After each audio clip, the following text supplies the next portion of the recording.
Mr. President, friends and fellow citizens, the task before me is one which requires much previous thought and study for its proper performance.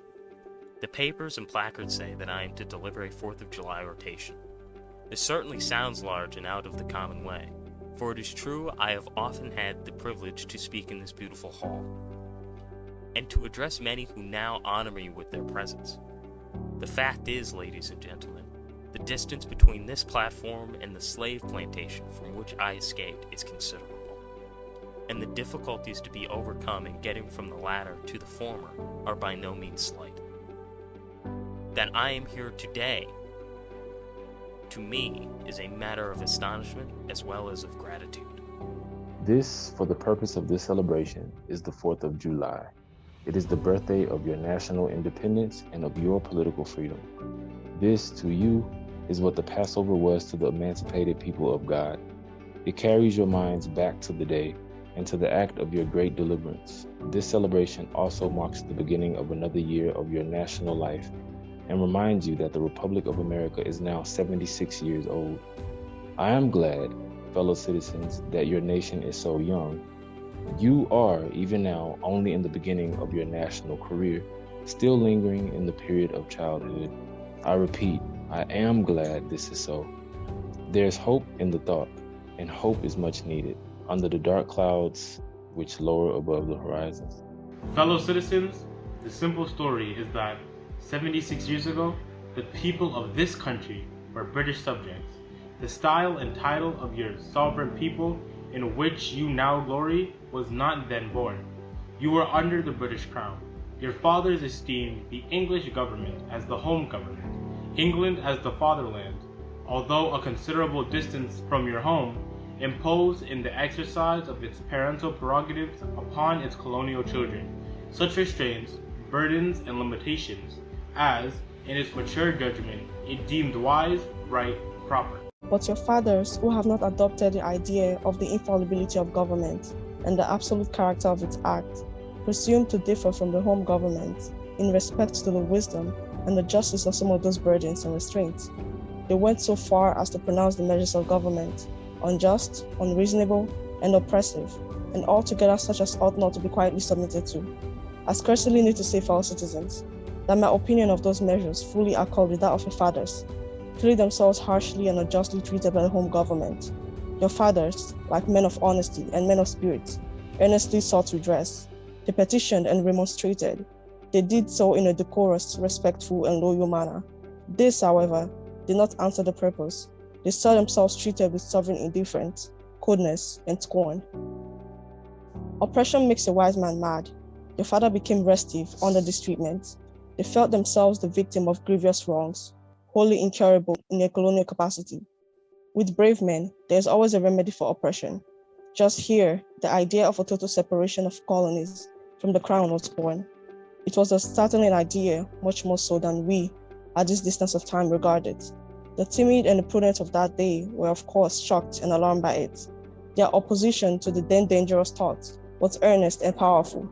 But amid all their terror and affrighting vociferations against it, the alarming and revolutionary idea moved on, and the country with it.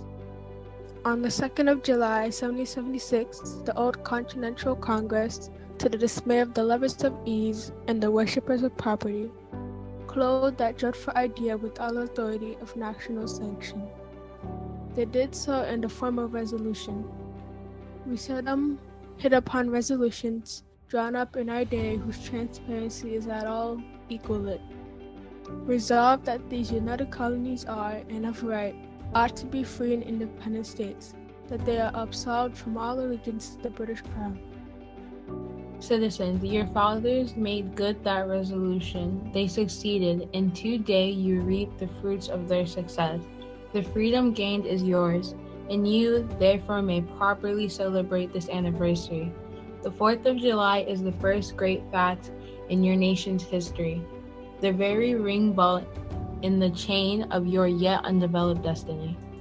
Fellow citizens, I am not wanting in respect for the fathers of this republic. The signers of the Declaration of Independence were brave men. I cannot contemplate their great deeds with less than admiration. They were statesmen, patriots, and heroes, and for the good that they did and the principles that they contended for, I will unite with you to honor their memory. They love their country better than their own private interest, and all will concede that it is a rare virtue that ought to command respect. He who will intelligently lay down his life for his country is a man whom is not in human nature to despise. Your fathers staked their lives, their fortunes, and their sacred honor on the cause of their country. They were peace men, but they preferred revolution to peaceful submission to bondage. They were quiet men, but they did not shrink from igniting against oppression. They showed forbearance, but they knew its limits. They believed in order, but not in the order of tyranny. With them, nothing was settled that was not right. With them, justice, liberty, and humanity were final, not slavery and oppression. You may well cherish the memory of such men. They were great in their day and generation. Their solid manhood stands out the more as we contrast it with these degenerate times. How circumspect, exact, and prominent were all their movements. How unlike the politicians of an hour, their statesmanship looked beyond the passing moment and stretched away in the strengths into the distant future, fully appreciating the hardship to be encountered, firmly believing the right of their cause, wisely measuring the terrible odds against them. Your fathers, the fathers of this republic, laid the cornerstone of the national superstructure which has risen and still rises in grandeur around you. Of this fundamental work, this day is the anniversary. My business, if I have any here today, is with the present. The accepted time with God and His cause is the ever-living now. We have to do with the past only as we can make it useful to the present and to the future. Now is the time, the important time. Your fathers have lived, died, and done their work, and have done much of it well. You live and must die, and you must do your work. You have no right to enjoy a child's share in the labor of your fathers, unless your children are to be blessed by your labors. You have no right to wear out and waste the hard-earned fame of your fathers to cover your indolence. Fellow citizen, pardon me, allow me to ask, why am I called upon to speak here today? What I have, or those I represent, to do with your national independence are the great principles of political freedom and of natural justice, embodied in that Declaration of Independence, extended to us, and am I therefore called upon to bring our humble offering to the national altar, and to confess the benefits and express devout gratitude for the blessings resulting from your independence to us. Would to God, both for your sakes and ours, that an affirmative answer could be truthfully returned to these questions. Then would my task be light and my burden easy and delightful. But such is not the state of this case. I say it with a sad sense of disparity between us. I am not included within the pall of this glorious anniversary. Your high independence only reveals the immeasurable distance between us. The blessings in which you this day rejoice are not enjoyed in common. The rich inheritance of justice, liberty, prosperity, and independence bequeathed by your fathers is shared by you, not by me. The sunlight that brought life and healing to you has brought death and stripes to me. This 4th of July is yours, not mine. You may rejoice, I must mourn. To drag a man in fetters into the grand illuminated temple of liberty and call upon him to join you in your joyous anthems were inhumane mockery and sacrilegious irony. Do you mean, citizens, to mock me by asking me to speak today, fellow citizens, above your national tumultuous joy? I hear the mournful wail of millions, whose chains heavy and grievous yesterday are today rendered more intolerable by the Jubilee shouts that reach them. My subject, then, fellow citizens, is American slavery. I shall see this day from the slave's point of view, standing here identified with the American bondman, making his wrongs mine. I do not hesitate to declare, with all my soul, that the character and conduct of this nation never looked blacker to me than on this 4th of July. Whether we turn to the declaration of the past or to the professions of the present, the conduct of the nation seems equally hideous and revolting. America is false to the past, false to the present, and solemnly binds herself to be false to the future. Standing with God and the crushed and bleeding slave on this occasion, I will, in the name of humanity which is outraged, in the name of liberty which is fettered, in the name of the Constitution and the Bible which are degraded and trampled upon, dare to call in question and to denounce with all the emphasis I can comment everything that serves to perpetuate slavery, the great sin and shame of America. I will not equivocate, I will not excuse.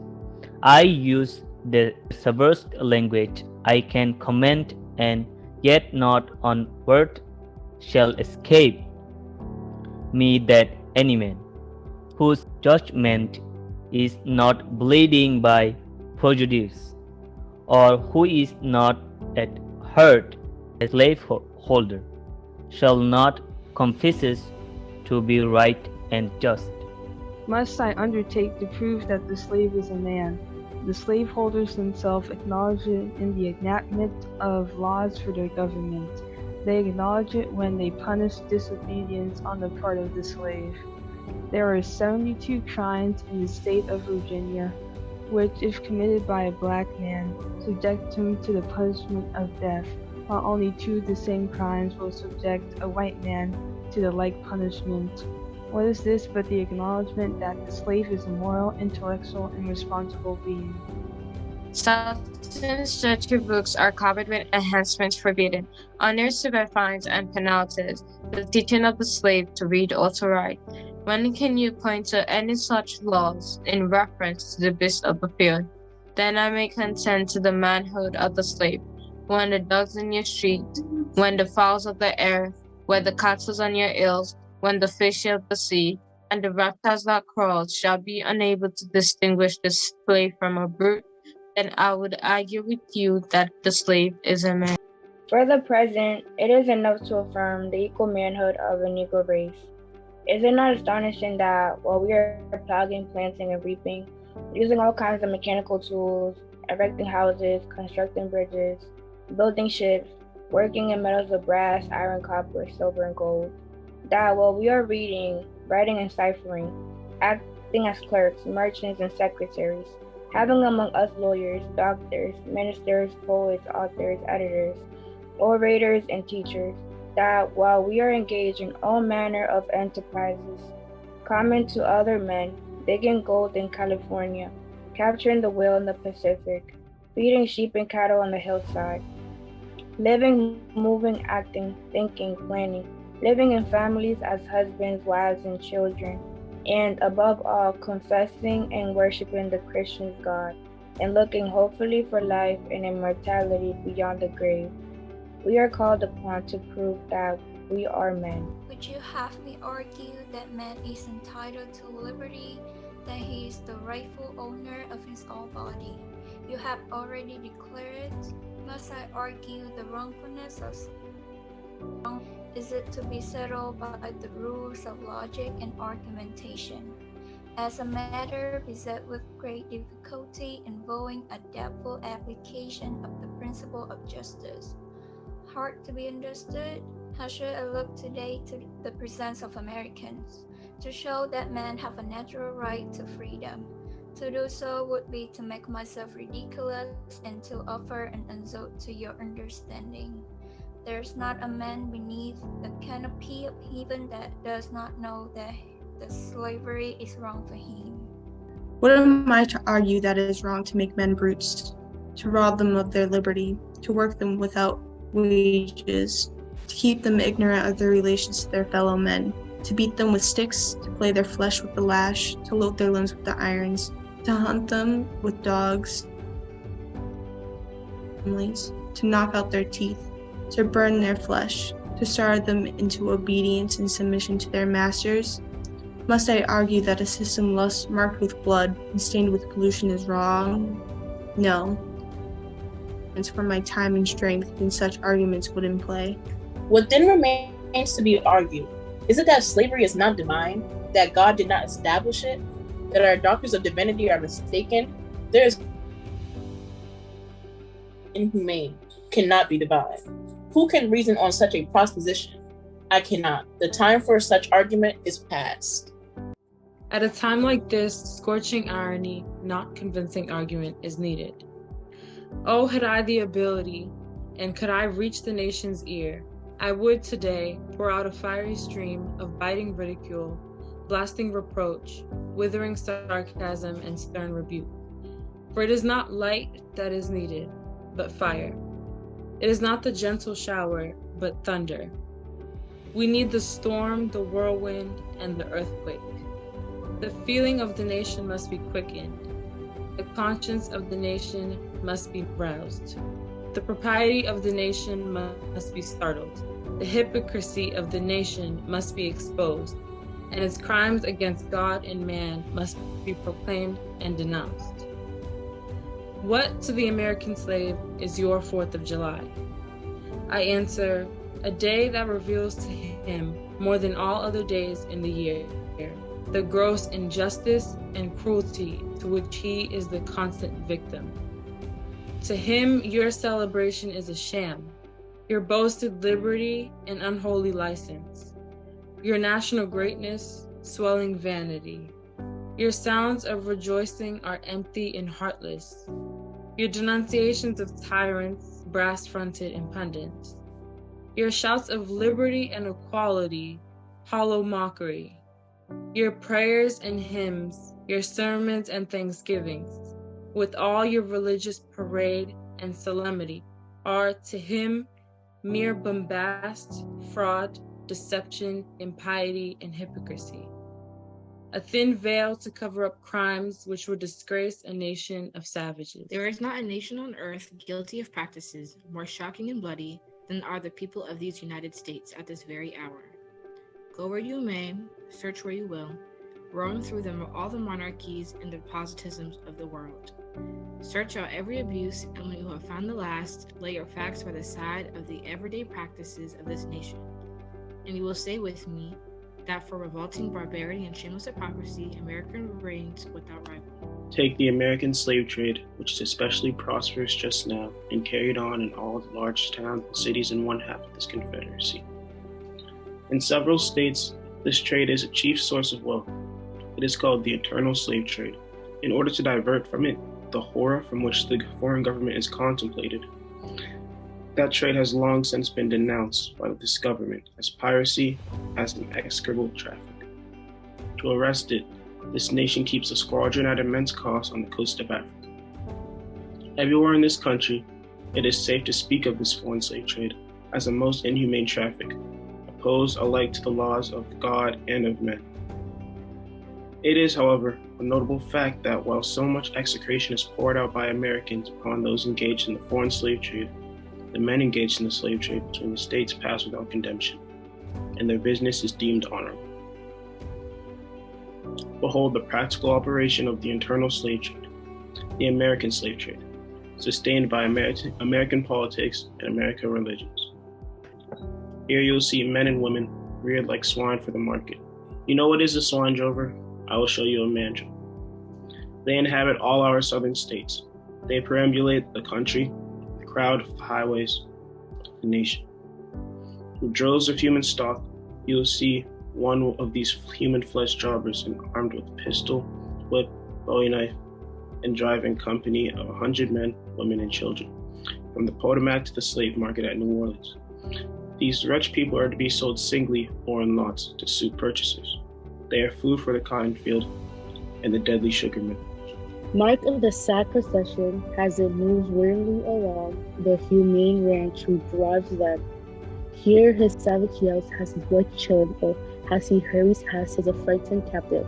There, see the old man with locks thin and gray, cast one glance, if you please, upon young mothers whose shoulders are bare to the scorching sun, her briny tears falling on the brow of the babe in her arms. See, too, that girl of 13 weeping, yes, weeping as she thinks of the mother from whom she has been torn. The drove moves tardily. Heat and sour have nearly consumed their strength. Suddenly you hear a quick snap, like a discharge of a rifle. The feeder clank, and the chain rattles continuously. Your ears are salted with a scream that seemed to have torn its way to the center of your soul. The crack you heard was the sound of a slave whip. The scream you heard was from the woman you saw with the babe. Her speed had faltered under the weight of her child and her chains. The gash on her shoulder tells her to move on. Follow the rope of New Ireland, attend the ocean, see them in summer like cold. See that form of woman rudely and brutally spoiled of the choking gaze of American slave buyer. See this rope and soul as separate forever and never forget the deep sad sobs that arose from a scary multitude. Tell me seriously, where under the sun you can witness a terrible, more fiendish and shocking. Yet there is but a glance at the American slave, treated as easy at the moment in the United States. Fellow citizens, this murderous traffic is today in active operation in this boasted republic. In the solitude of my spirit, I see the clouds of dust raised on the highways of the South. I see the bleeding footsteps. I hear the doleful wails of fettered humanity on the way to the slave markets, where the victims are to be sold like horses, sheep, and swine, knocked off to the highest bidder.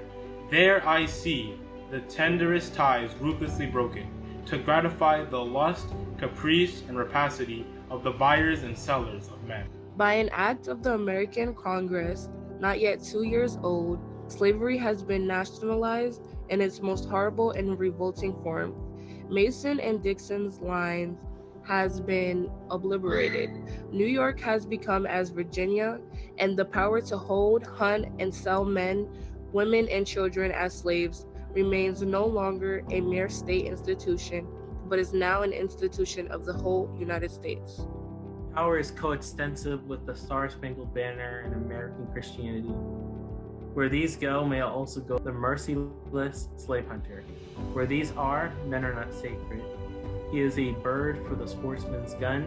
By that most foul and fiendish of all human degrees, the liberty and person of every man are put in peril.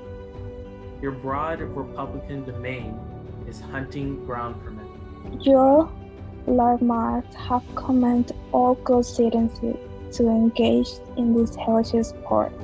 Your president, your secretary of state, enforce as a duty you own to your free and glorious country and to your God, that you do this accursed thing. Not fear that foreign Americans have, with the past 2 years, been hunted down and without a moment's warning, hurry away in chains and consigned to slavery and executing torture. Some of these had wives and children, depending on them for bread. But of this no account was made. The right of the hunter to his prey stands superior to the right of marriage, and to all rights in the republic. The rights of God include. For Black men, there are neither law nor justice, humanity nor religion. The fugitive slave law makes mercy to them a crime and bribes the judge who tries them. An American judge gets $10 for every victim he co-signs to slavery, and $5 when he fails to do so. The oath of any two villains is sufficient under this hell-black enactment to send the most pious and exemplary Black man into the remorseless jaws of slavery. His own testimony is nothing. He can bring no witness for himself. The minister of American justice is bound by the law to hear but one side, and that side is the side of the oppressor. Let this damning fact be perpetually told. Let it be thundered around the world that in tyrant-killing, king-hating, people-loving, democratic Christian America, the seats of justice are filled with judges who hold their offices under an open and palatable bribe and are bound in deciding in the case of a man's liberty to hear only his accusers. In glaring violation of justice, in shameless disregard of the forms of administering law, in cunning arrangement to entrap the defenseless, and in diabolical intent, this fugitive slave law stands alone in the annals of tyrannical legislation. Americans, your Republican politics, not less your Republican religion, are flagrantly inconsistent. You boast of your love of liberty, your superior civilization, and your pure Christianity, while the whole political power of your nation is solemnly pledged to support and perpetuate the enslavement of 3 millions of your countrymen. You hurl your anathemas at the crowned-headed tyrants of Russia and Austria, and pride yourselves on your democratic institutions, while you yourself consent to be the mere tools and bodyguards of the tyrants of Virginia and Carolina. You invite to your shores fugitives of the oppression from abroad, honor them with banquets, greet them with ovations, cheer them, toast them, salute them, protect them, and pour out your money to them like water. But the fugitives from your own land you advertise, hunt, arrest, shoot, and kill. You discourse equitably on the dignity of labor, yet you sustain a system which, in its very essence, casts a stigma upon labor, and you can bare your bosom to the storm of British artillery to throw off a 3-penny tax on tea, and yet you wring the last hard-earned farthing of the grasp of the black laborers of your country. You profess to believe that of one blood God made all nations of men to dwell on your face of all the earth, and hath commanded all men whether to love one another, yet to notoriously hate and glory in your hatred all men whose skin are not colored like your own. You declare before the world, and are understood by the world to declare, that you hold these truths to be self-evident, that all men are created equal, and are endowed by their Creator with certain inalienable rights, and that among these are life, liberty, and the pursuit of happiness. And yet you hold securely in a bondage, which according to your own Thomas Jefferson, is worse than the ages of that which your fathers rose in rebellion to oppose a 7th part of the inhabitants of your country. Fellow citizens, I will not enlarge further on your national inconsistencies. The existence of slavery in this country brands your republicanism as a sham, your humanity as a base pretense, and your Christianity as a lie. It destroys your moral power abroad. It corrupts your politicians at home. It saps the foundation of religion. It makes your name a hissing and a byword to a mocking earth. Be warned, a horrible reptile is coiled up in your nation's bosom. The venomous creature is nursing at the tender breast of your youthful republic. For the love of God, tear away and fling from you the hideous monster, and let the weight of 20 millions crush and destroy it forever. Allow me to say, in conclusion, notwithstanding the dark picture I have this day presented of the state of the nation, I do not despair of this country. There are forces in operation which must inevitably work the downfall of slavery. I, therefore, leave off where I began, with hope, while drawing encouragement from the Declaration of Independence, the great principles it contains, and the genius of American institutions. My spirit is cheered by the obvious tendencies of the age. Nations do not now stand in the same relation to each other that they did ages ago. No nation can now shut itself up from the surrounding world and trot round in the same old path of its fathers without interference. The time was when such could be done, but a change has now come over the affairs of mankind. Walled cities and empires have become unfashionable. The arm of commerce has borne away the gates of the strong city. Intelligence is penetrating the darkest corners of the globe. Wind, steam, and lightning are its chartered agents. Oceans no longer divide, but link nations together. From Boston to London is now a holiday excursion. Space is comparatively annihilated. Thoughts expressed on one side of the Atlantic are distinctly heard on the other. In the fervent aspiration of William Lloyd Garrison, I say, and let every heart join in saying it. Godspeed, the day when human blood shall cease to flow. In every clime be understood the claims of human brotherhood, and each return for evil good, not blow for blow. That day will come, all feuds to end, and change into a faithful friend, each foe.